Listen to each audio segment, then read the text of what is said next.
ಇನ್ನು ನಟಿ ಉಮಾಶ್ರೀ ಅವರು ಇನ್ನಿಲ್ಲ ಅಂತಲೇ ಹೇಳ್ಬೋದು. ಹೌದು, ಹಾಗಾದರೆ ನಿಜಕ್ಕೂ ಏನಾಗಿದೆ ಇದ್ರ ಬಗ್ಗೆ ಸಂಪೂರ್ಣ ಮಾಹಿತಿ ನಾನು ನಿಮಗೆ ಕೊಡ್ತೀನಿ. ಅದಕ್ಕೂ ನಮ್ಮ ಚಾನಲ್ ಸಬ್ಸ್ಕ್ರೈಬ್ ಮಾಡ್ಕೊಳ್ಳಿ.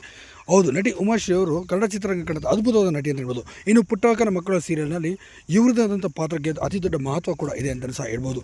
ಹೌದು, ಇನ್ನು ಈ ಪಾತ್ರದ ಮಹತ್ವವಾಗಿ ನಮ್ಮ ನಟಿ ಉಮಾಶ್ರೀ ಅವರಿಗೆ ಸದ್ಯ ಅಲ್ಲಿ ಅವರಿಗೆ ಚಾಕುರಿತವನ್ನು ಮಾಡಿದ್ದಾರೆ. ಇನ್ನು ಚಾಕುರಿತವನ್ನು ಮಾಡಿದ ನಂತರ ಅವರು ಐಸಿಯುನಲ್ಲಿ ಈಗ ದಾಖಲಾಗಿದ್ದಾರೆ. ಇನ್ನು ಪುಟ್ಟಕ್ಕ ಐಸಿಯುನಲ್ಲಿ ಇರೋಂಥ ವಿಚಾರ ತಿಳಿದು ಕಂಟಿ ಇವರೆಲ್ಲರೂ ಕೂಡ ಆಸ್ಪತ್ರೆಗೆ ಓಡಿ ಬಂದಿದ್ದಾರೆ. ಇನ್ನು ಆಸ್ಪತ್ರೆಗೆ ಓಡಿ ಬಂದ ನಂತರ ಈಗ ಅವರು ನೋಡಿದ್ದಾರೆ. ಹೌದು, ಸದ್ಯ ವೈದ್ಯರು ಇದ್ದರು ಈಗ ಒಳಗಡೆಯಿಂದ ಬಂದು ನಮ್ಮ ಕೈಲಿ ಸಾಧ್ಯವಾಗಲಿಲ್ಲ, ದಯವಿಟ್ಟು ನಮ್ಮನ್ನು ಕ್ಷಮಿಸಿ, ನಾವು ಸಾಧ್ಯವಾದಷ್ಟು ಹೋರಾಟವನ್ನು ಮಾಡಿದ್ವಿ ಅಂತ ಹೇಳ್ತಾರೆ. ಹೌದು, ಇನ್ನೊಂದು ಕಡೆ ವಿಲನ್ನ ಅಟ್ಟಹಾಸಕ್ಕೆ ಪುಟ್ಟಕ್ಕನ ಇಲ್ಲಿ ಅಂತ್ಯ ಆಗಿದೆ ಅಂತ ಹೇಳ್ಬೋದು.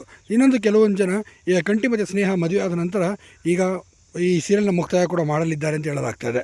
ಹೌದು, ಈ ಮೂಲಕ ಪುಟ್ಟಕ್ಕನ ಪಾತ್ರ ಅಂತ್ಯ ಮಾಡಿ ಪುಟ್ಟಕ್ಕನ ಮಕ್ಕಳು ಸೀರಿಯಲ್ಲೇ ಮುಕ್ತಾಯವಾಗುತ್ತೆ ಅಂತ ಹೇಳಲಾಗುತ್ತೆ. ಇದೇ ಕಾರಣಕ್ಕಾಗಿ ನಟಿ ಉಮಾಶ್ರೀ ಅವರು ಇನ್ನಿಲ್ಲ ಅಂತ ಹೇಳ್ಬೋದು ಪುಟ್ಟಕ್ಕನ ಮಕ್ಕಳು ಸೀರಿಯಲಿಂದ. ಹಾಗೆ ಸೀರಿಯಲ್ ಮುಕ್ತಾಯನ ಪಾತ್ರ ಮುಕ್ತಾಯನ ಎಂಬುದು ಮುಂದಿನ ದಿನಗಳಲ್ಲಿ ನಿರ್ದೇಶಕ